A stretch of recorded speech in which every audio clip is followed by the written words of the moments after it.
Hello there and welcome to the Drax Files Radio Hour with Joe Yardley. My name is Draxter Dupre. Are you feeling Drax overload and Joe Yardley withdrawal yet? Yes? I thought so. I'm so sorry. We're still on summer break between Season 1 and Season 2, resuming live-to-tape shows in September. And when Frau Joe is back, we shall have much more up-to-date understanding of what's going on in the Metaverse and virtual reality resurgence in the world of goggles and gadgets. For today, another rerun, an important interview that first aired in episode 12. Maria Korolov is in the house again, journalist. She runs the Hypergrid Business blog, big proponent of the open Metaverse. And this interview raises so many important questions about where we are going with Facebook so dominant with Oculus acquisition, which, by the way, happened after we conducted this interview. High fidelity, solving facial expressions in real time. And Linden Lab with the announcement of Second Life 2.0 trying to outrun all these competitors. But everything that's happening seems to be staying in the realm of closed playgrounds in the sense that all of them are controlled or going to be controlled by single corporate entities. So where does Opensim fit in? Maria is going to address all that, so listen and comment. Before we roll this tape, reminder, get in touch with us via Skype DraxFiles, Avatar DraxFiles, or email radio@draxfiles.com. Vic Forcella sent in some great audio. I have that audio and other really great long interviews here, but I have no time to edit. It's crazy. So please be patient until Season 2 starts in September. Now, please frequent our sponsors. We're very happy to have them on board. We have a new one on board, Paradise Lost in Second Life. Tickets are available now. You can also take out a voluntary subscription if you like. We'll send you a really cool payment collector made by Chris Lehman from Botanical. Spread the word about the show in any way, shape, or form you can, and we will send you a cool limited edition sweatshirt in World made by our sponsor, Jamie Hancroft from Death Row Designs. But you gotta email us, what have you done, or will do, to spread the word? Will you enlist your grandma to make cold calls to people who have never heard of this show? All right, so here's Maria Korolov now, originally recorded sometime in March. Enjoy. Right now, virtual worlds are, for the most part, all isolated from each other. If you want to go from one world to another, you pretty much can't do that without starting over from scratch. There's a reason for that. You don't want to take your nuclear-powered submarine and take it into World of Warcraft and just start nuking everybody. But when you have a general-purpose social world, like, say, Second Life, or there.com, or IMVU, or other 3D chat rooms, there's really no good reason from a user perspective why you have to have a different avatar on each one. So in a lot of ways, this is very similar to the situation we had before we had the web, where we had CompuServe, we had America Online, we had a whole bunch of other ISPs. And if you had an account on CompuServe, you couldn't talk to people in America Online. You couldn't even send email back and forth. Each one was a separate system. When the World Wide Web was invented, at first, America Online kind of ignored the World Wide Web because the web had nothing. America Online had everything. It had chat, shopping, forums, everything in one place. It was super convenient. It had all the users. People were paying money to be on there. The World Wide Web, nobody was paying money for it. There was nobody there. There was a whole bunch of really crappy, lousy websites and a few academic sites where people posting papers and some conspiracy theorists putting up their own sites, but really nothing worth visiting. Over time, this shifted dramatically so that you still don't have any one site on the web that does everything that AOL did. But put together, the web became much bigger than America Online very quickly, and eventually America Online joined the web. So I think the same thing's happening right now with virtual worlds. Second Life is a closed, separate world. IMVU is a closed, separate world. Blue Mars is a closed, separate world. But we're starting to see the glimmers of interoperability. And that glimmer is something called the Hypergrid, and it's all open source. It's free. You can download the software. You can set up a little server or an old computer. I have old computers that I have lying around the house that I use to run this. And you can create your own little virtual world, put it online. If you have a fast connection, you can put it up online, and anybody could visit it by teleporting in from their world. I'm currently tracking around 300 or so active grids that are running on the software. Each grid's a separate virtual world. And there's a couple of thousand other grids that I know of, and an unknown number of grids that I don't know about, because maybe they're running behind a firewall at a company or a school. They don't want the public to know. Or they're just a personal grid. They're not really advertising it. And over 100 of these are connected by the Hypergrid. So you can create one avatar. And with this one avatar, you can teleport from one world to another world to another world. You can send messages to people in all these different worlds. And you can give stuff to people in different worlds. You can go shopping in different worlds and bring stuff back to your home world. And 2008, I think, someone posted this on our podcast, the video that Torley made, when Linden Lab and IBM were collaborating on connectivity between the Second Life grid and Opensim. Can you recall why that ended, those experiments? Yeah, I actually talked to the folks at IBM who were involved in it, and they were successfully able to accomplish a teleport from Second Life to an Opensim grid run by IBM. Now, the reason IBM wanted this was because they needed a version of this that they could run behind their firewall. And Second Life at the time did not run behind a firewall. It ran in the public. Second Life released their own version of this, the Second Life Enterprise. No, I know that. Let's not get too much into that. I'm assuming that this is somewhat public knowledge, at least to our listeners. But do you know why they didn't continue this? This looked so promising at the time.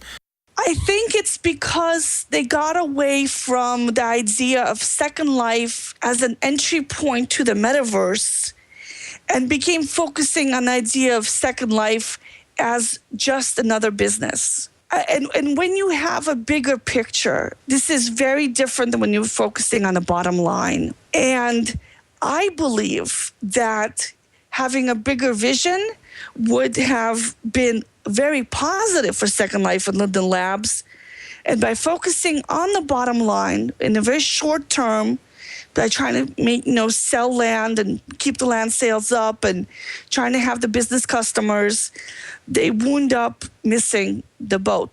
Maybe they might recover still. I don't know. But at the time, there was really no profit in them. Possible losses for them for Opensim connectivity, and I don't think they had that long-term view. But it's water under the bridge, as they say, since 2008, when the mainstream media still reported on virtual worlds. Mm-hmm. One thing that I always hear is that folks are, including myself, a little afraid of having to install something like Opensim on a local machine. You don't have to install Opensim. There are a number of hosting companies out there that will run Opensim for you. So it's like a website provider, basically. Exactly. There are quite a few of them. Prices start at around $15 a month per region. So on average, Opensim land is going to be about the 10th the cost of Second Life. But for the same sort of prims and the same bandwidth, for the same number of avatars, you're going to pay about a 10th of what you do, plus no setup costs. So in Second Life, you'd be paying $1,000 for setup costs and $300 a month for a region. In Opensim, a reasonable region is going to cost you about $30 a month with no setup costs. One of the comments on Opensim, or the sort of a dismissive comment that I hear among Second Lifers who enjoy Second Life or sometimes don't, they say there's no content, there are no people on Opensim. Why would I go there? Yes, Second Life has quite a bit more people. So if you're looking for a large number of people, like if you're selling content or performing music or you want to have a big public event, something like that, and you really want to have access to Second Life's base of 1 million users, you really need to go to Second Life. Now, if you're interested in building or role-playing or holding online classes where you bring the people with you, then Opensim is going to give you way more land, way more features, more stability at a fraction of the price. And I was going to get to the education sector because they have a new CEO, and you wrote an open letter to Linden Lab. And one thing the CEO, Ebbe Altberg, already addressed in the interview, the education market was put off by the price hike. He's trying to get them back. Obviously, Opensim is a real alternative. So when you set up a school grid, say you can do it yourself if you have the technical skills, so you can hire somebody to do it all for you. You can email them a list of your students and they will instantly create all the avatars. You can create a custom viewer that only logs into your grid. You can upload only the content that you want to have up there if you have Hypergrid turned off.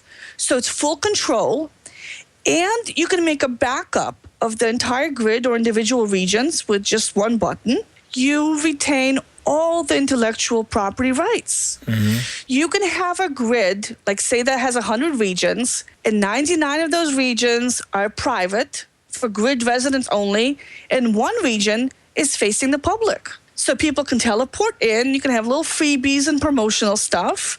And if they want to see the rest of your grid, they have to be a member of your school, or they have to be a registered student, or they have to get an account on the grid, or pay membership, or whatever it is you want to do. Now, before we talk about your take on the lack of adoption of virtual worlds in general, you wrote a blog post, open letter to Linden Lab, and I think you started it off with saying that you don't hate Second Life, and you have some really, really great points there. If you would like to recall some of these points now that we're, again, have a new leader in the house who may look at things fresh out of the box. What was your blog post about? Well, I think, and I've always thought this, that Second Life had the opportunity to become the gateway to the metaverse, the same way that AOL did. AOL had a massive marketing campaign. They basically forced people to go online. And the thing is, it was super difficult back then. We tend to forget that. We think, oh, Second Life is too hard. No, remember what the modems were like? How slow it was, how awful it was, how it constantly broke the connection. But we were willing to do this because we wanted to go online for the sexy chat rooms, for, emailing our grandparents, whatever it was people went online for. There was an incentive, and you saw it on the other end, and that gave you the energy to go through all that stuff. AOL really marketed the hell out of it.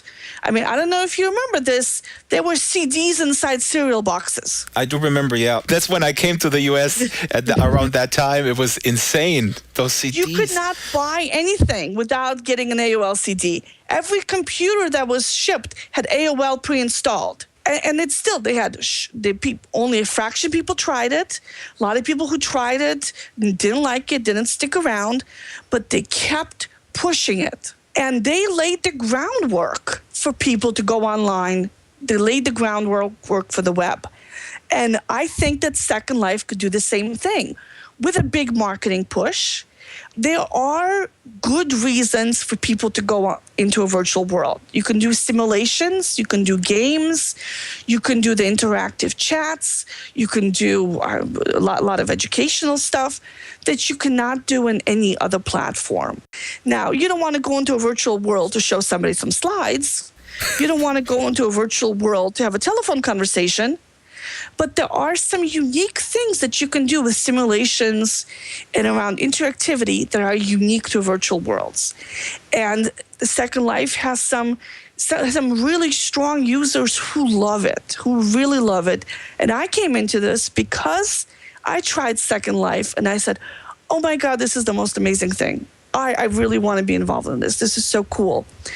But the marketing has never been there. Second Life let the media do its marketing for it. I always want to figure out if it is a conscious decision by many Silicon Valley tech companies to rely on this word of mouth and super fan marketing, right? This is a significant issue in the tech space.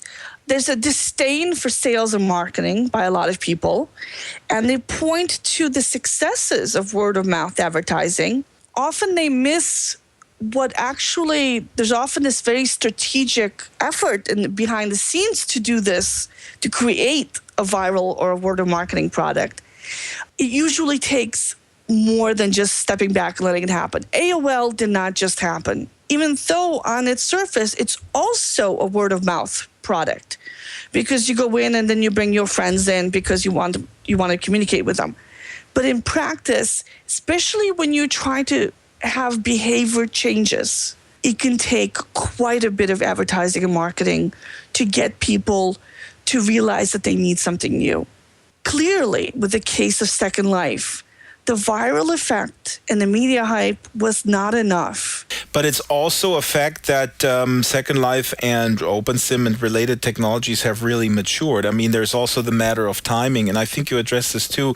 It's a shame that the tech press is so fixated on their narrative that they won't even revisit this technology. No, there's a reason not to revisit the Second Life technology, and that is that it's a shrinking user base. But that's the vicious cycle. I mean, I would argue that the tech press, as the press is, it's a gatekeeper. They write about something and then people read it and then they get interested in it. If the tech press or the press as a whole repeat that same narrative, why would it grow? Why would people go in? This is why people pay for advertising, is to set their own narrative. Second Life never set its own narrative. The news media is looking for something new. There's nothing for news media to write about. People don't want to read things that they already know about, that are old hat. They want to read new things. So, for example, right now, if you look at, say, Facebook coverage, Facebook is buying up these companies in order to remain relevant. And there's still a giant place, right? Everybody already knows who they are. You don't need a story introducing Facebook to people. You have to create your own narrative. You have to correct the narrative as a company if the narrative is wrong. And should Linden Lab do that now, or should they wait a little bit? It depends on their strategy.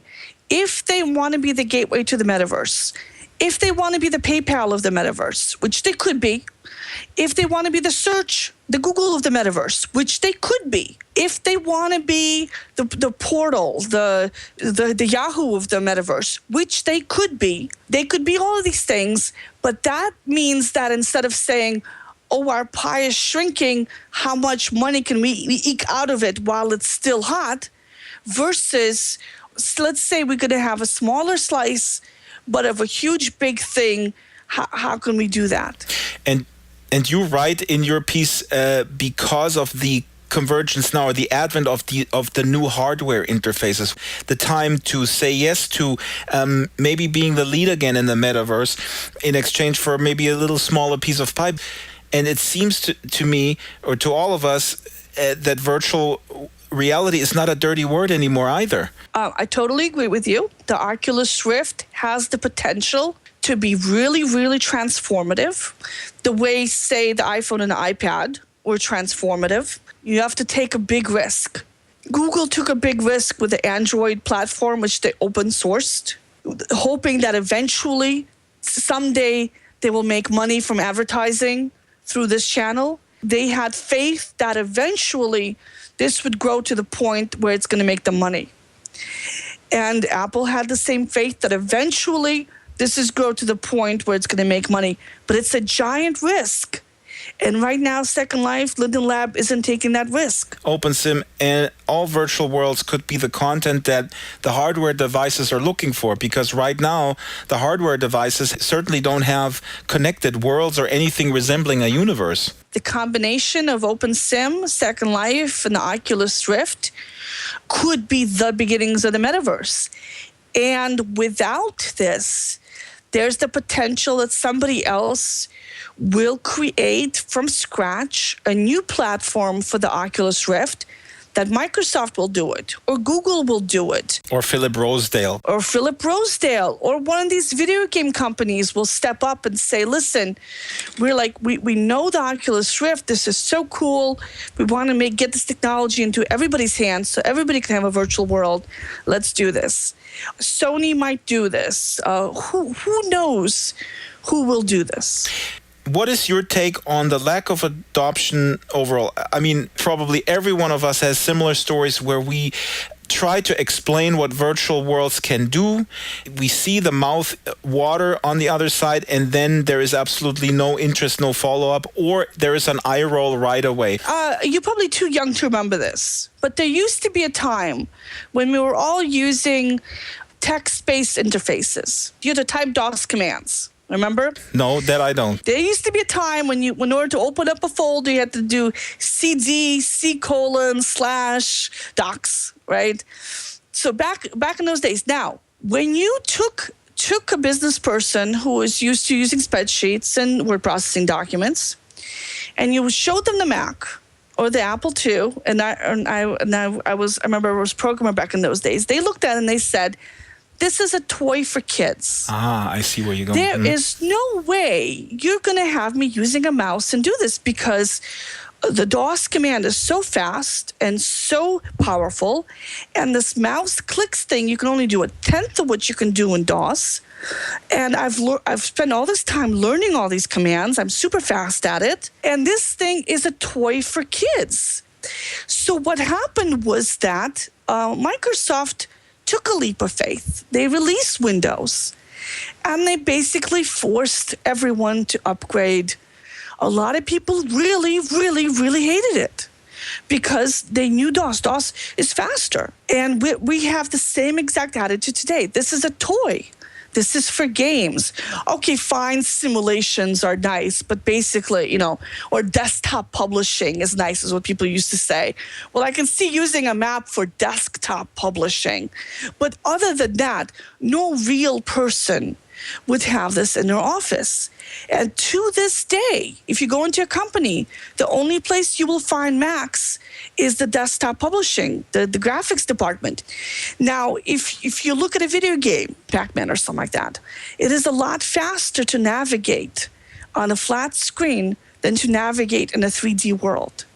So if you were to say and we don't have this yet, but if you were to say take your operating system, your Windows, and make it into a 3D environment, it's going to be a little slower. It's going to be more intuitive, because you're not going to have to learn how to use the mouse. It's going to be more gesture-based, more natural interfaces. And somebody, and I don't know if it's going to be Google or if it's going to be Microsoft, it's going to be Apple or somebody out of left field, is going to come out with a 3D operating system. And at some point, everybody will switch over to this 3D operating system because it's more engaging. You've been using AOL as an example of what went right, and that's is a fabulous comparison, as you pointed out. But a lot of people use AOL actually as a negative example of how things shouldn't work, the walled garden and all that kind of stuff. Yeah, AOL dropped the ball. AOL had the opportunity to become a lot more than it was. Embracing the web would have been a big risk. The company did not take that risk, and it wouldn't have been irrelevant. So there's no, moral imperative here for Second Life to succeed. Somebody else could just as well come in. Second Life didn't do as big a part as AOL did.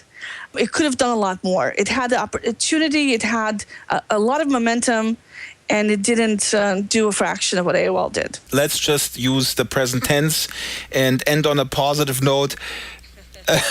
Second Life and Virtual Worlds as a whole, the whole segment has great opportunity if they play their cards right now, if they pick up the phone and call all these 23-year-old whiz kids who are developing all the hardware interfaces and talk to them, because that's another fascinating fact that they're not even aware of the worlds that are out there.